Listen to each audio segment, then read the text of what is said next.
Salis, I'm TDHA, and we are playing Pommerania. So this will be kind of a tutorial walkthrough.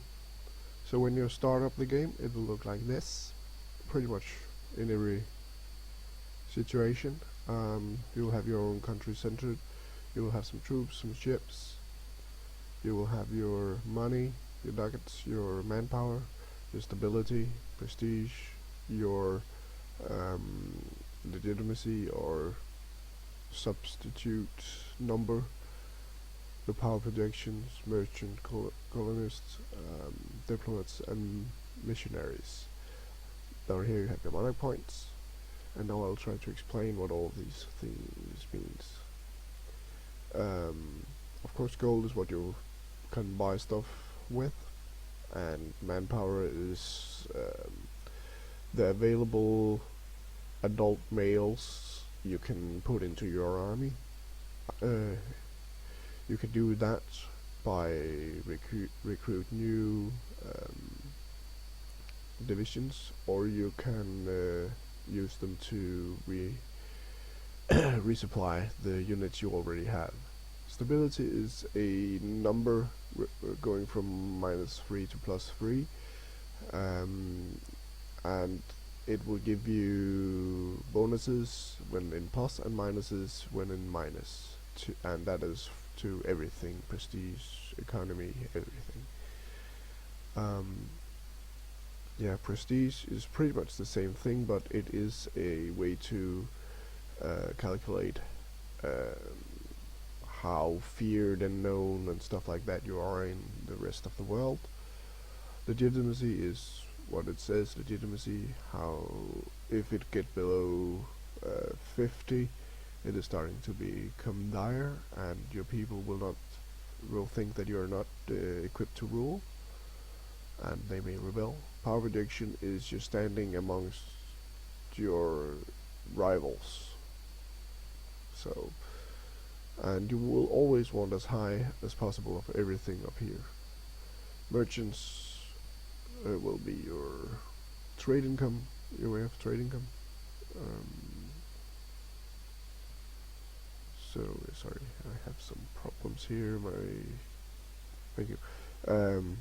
It kept throwing me out of the game when I tried to click in the trade, but now it's fixed. This is the trade window, and here you can locate your merchants. You can see I have one up here, and he will put money into Lübeck, where I collect without a merchant, because my trade capital is in the Lübeckian node. Yeah, and my other merchant will be in the Rhineland, also putting trade into Lübeck, so everything is good and fine. Yeah, so that's merchant colonists. I can't show you how they work right now because I have nothing to colonize, but if they are into land, such as in Africa, America, Australia, Pacific, stuff like that, you can colonize it. Yeah. Diplomats, I can send diplomats to my neighbors, or actually any country that I can see. As you can see, I cannot see the entire world. Some of it is in the fog of war, because it is not fog of war, because actually this grey mass is fog of war, but it is not discovered yet, so it is, yeah, I have no information of that. Missionaries can be used in your own land if you have a province that are another religion. So that is the top menu, except the monarch points. Monarch points is the way you evolve stuff to more than it is your technology, provinces. You can buy more development, so you will get more money, more manpower, more trade efficiency, more production, everything in here. We will go through it as we need it, but these 3 stats are actually the backbone of the game. You do everything you can to convert everything else up here into monarch points. That is actually the most of the game, because the monarch points is the development, it is the technology, it is everything, it is leaders, it is, yeah, everything that will drive you forward out of the oblivion. Yeah. So the first thing you do normally when you start up the game will be to check your rivals, because they will not be set yet, and this determines where to go from here. So you can see I have 3 empty shields here, so I have no rivals yet, but I have enemies. Enemies are people who have rivaled me, so typically you want to rival them right back. You can see as Pommerania I am located in the southern Baltic Sea, so my neighbors are the Teutonic Order, Poland, Brandenburg and Mecklenburg, and Livonia Order is up here in Estonia, Latvia area. So yeah, and we have Denmark as a kind of neighbor too, and Sweden too. So we have 2 positioners in this. So right now, Brandenburg, Teutonic Order and Livonia Order, I will rival them right back, except I will also, instead of Livonia, I will rival Mecklenburg, because he's my weak neighbor and he is in the same trade node as I am. He is a part of the empire, so, and I will come back to that. There's an emperor down here. Right now it is Austria. It is elected, but right now it is Austria, and Austria will defend every German nation if they are attacked, unless it is another German nation. I am a German nation, as far as I remember. I should be, yeah, part of the HE, the Holy Roman Empire.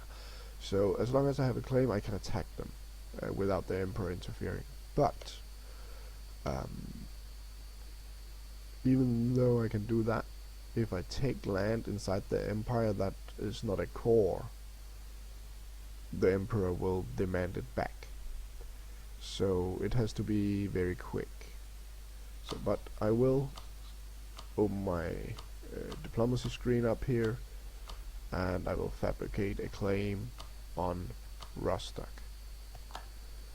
Yeah. And then we will start looking. So the 2 greatest powers that has rivaled me are the Brandenburg and the Teutonic Order. So I will look who are their enemies. So Brandenburg has a problem with me, of course, and with Bohemia and Saxony, and actually also the Teutonic Order. So this is great. So I could ally Saxony and Bohemia. Let's see, up here, Poland, Pommerania, and Little. Yeah, so if I could, no, I could not ally Poland and Bohemia, because Bohemia and Poland are not friends. So that's a little bit sad. Yeah, but I will need some alliance network down here. So I think I'll take my chances with Bohemia first, and then I actually think I'll try to secure an alliance with Denmark too. So clicking on this one, this will be our missions. So we have the first one, improve our prestige. This one will be here until you get up to 50 prestige by yourself. You will get 1 stability, so that's great, but it is an almost impossible mission in the beginning, because I have no way of reaching 50 prestige. I'm a little nation. Yeah.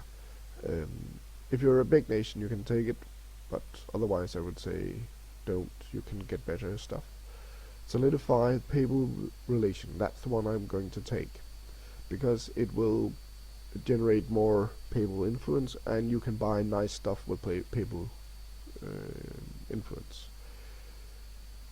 I would also like to improve with Poland. If I have seen this mission before, if I have not rushed in, I would have taken this one and started on Poland instead of Bohemia and chosen Bohemia, Denmark. Also because Poland is a bigger ally than Bohemia, but there are a lot of conflict with Poland and Lithuania and their neighbors, especially Moscow and Ottoman, and I'm trying to stay out of that part of the game. I want to play in the HRE and yeah, and stuff like that.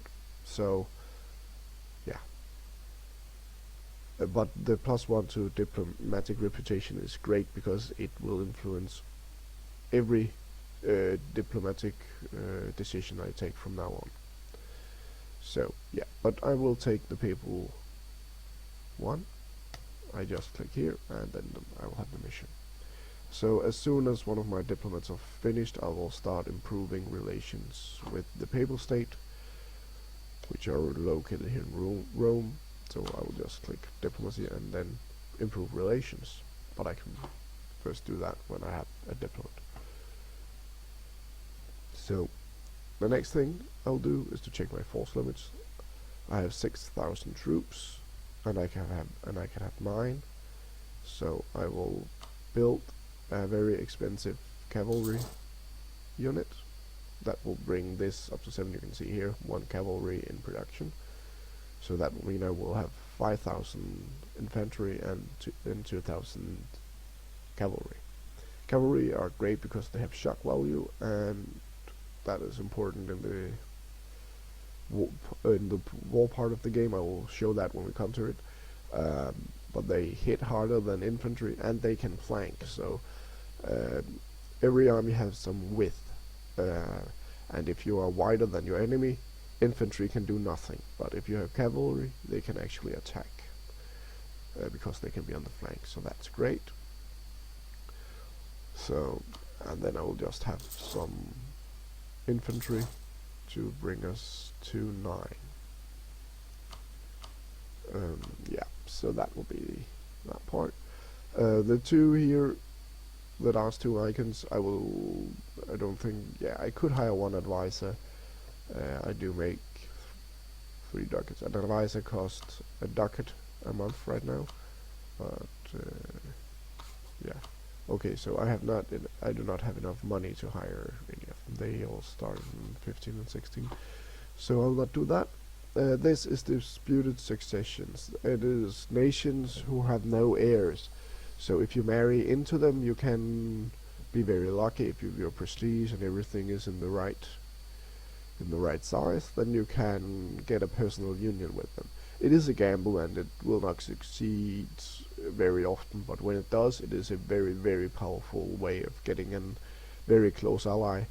And if you can keep the union in 50 years, you can actually make the other nation a part of your nation. So that is great. So, but I will keep this short. So this will just be an introduction, and then in the next video I will actually stop the game. So see you later. Bye.